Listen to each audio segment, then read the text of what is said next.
The Galactic Council chamber fell silent as Admiral Zexithara's tentacles writhed in barely contained horror.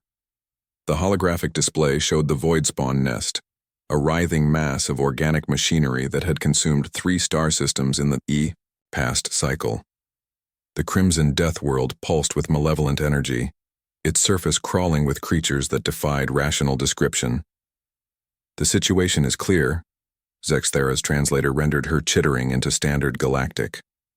"The void spawn have reached critical mass.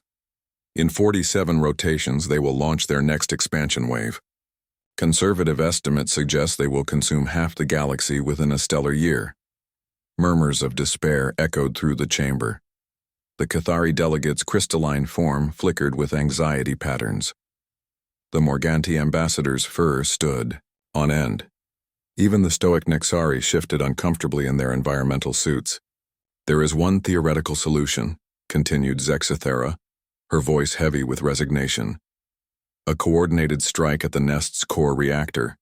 Intelligence suggests a properly placed antimatter charge could trigger a cascade failure, destroying the entire system." "Theoretical being the operative term," interjected Counselor Vreen, his scaled hide rippling. "The approach vector would require navigating through 17 layers of biomechanical defenses. The void spawn's organic ships regenerate faster than we can damage them. Any strike force would be annihilated before reaching the outer perimeter." "The probability of mission success," announced the Synthetic Collective's representative in its emotionless monotone, "is calculated at 0.0023%. The probability of total crew loss approaches unity." The chamber erupted in clicks, whistles, and harmonic wails as delegates voiced their despair. Some spoke of evacuation to the Rim territories. Others suggested negotiating with the void spawn, though everyone knew the creatures consumed all biological matter indiscriminately. Then a new voice cut through the chaos, calm, measured, and distinctly human. "We'll do it." Every eye stalk, optical sensor, and compound eye turned toward the human delegation.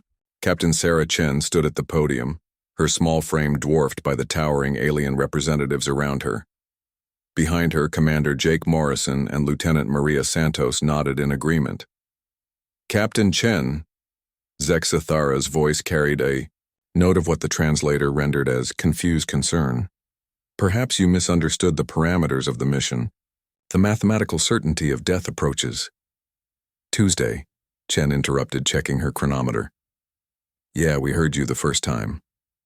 The chamber fell silent again, but this time the quality of silence was different. It was the silence of beings trying to process something fundamentally incomprehensible. Counselor Vreen leaned forward, his massive bulk creaking. "Captain, I must question whether you fully grasp the suicidal nature of this endeavor. The collective's calculations are wrong," Morrison said, stepping forward. His combat fatigues bore the scars of a dozen impossible missions. "They're calculating based on standard military doctrine. Problem is, humans stopped using standard doctrine around the time we figured out how to make fire." Lieutenant Santos pulled up her own tactical display. "We've run the scenarios through our AI, but more importantly through our Marines. Johnson thinks he can hotwire a void spawn bioship. Patel has a theory about using their regeneration cycle against them. And Rodriguez." She grinned.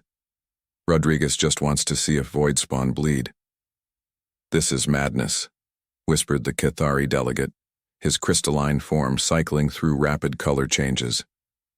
"Your species would sacrifice 3 of its members on such impossible odds?" Chen looked genuinely confused. "3? Admiral, I think there's been a miscommunication. The UES Indomitable carries a crew of 800. We're all going." The silence stretched until Zexithara found her voice. "Captain, the mathematical certainty of total crew loss is Tuesday," Chen repeated. "Admiral, with respect, your mathematics don't account for human variables.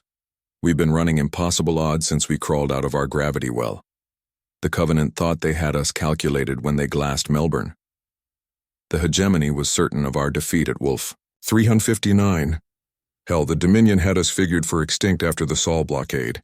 Yet here we are, Morrison added, having coffee in a galactic council chamber, discussing our next impossible mission. Because that's what humans do.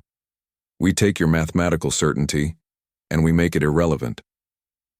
Santos accessed her data files. Our species has a saying, hold my beer and watch this. It roughly translates to observe while I attempt something inadvisable. We've built our entire civilization on inadvisable actions. The synthetic collective's representative processed this information with visible electronic confusion. This does not compute. Rational beings avoid scenarios with extreme negative outcomes. And that, Chen said, is why you're rational beings, and we're humans. We don't avoid extreme negative outcomes. We punch them in the face and ask for seconds. Admiral Zexathera's tentacles had stopped writhing. Now they hung still, as if she were trying to process something beyond her evolutionary comprehension. You would truly risk 800 lives on odds approaching 0? Ma'am, Chen replied. We risked our entire species on worse odds when we decided to leave Earth. We risked civilization when we chose to stand against the hegemony. We've been risking everything on nothing since before we had words for mathematics. She turned to address the entire chamber. The difference between humans and the rest of the galaxy isn't courage. You all have that. It isn't intelligence. You've got us beat there too. The difference is that when faced with impossible odds, you calculate the probability of failure. We calculate the probability of being legendary. Morrison stepped forward. The Indomitable launches in 6 hours. We'll take volunteers from any species, but we're going either way. Because the Void Spawn made one critical error in their calculations. What error? Zexathera asked.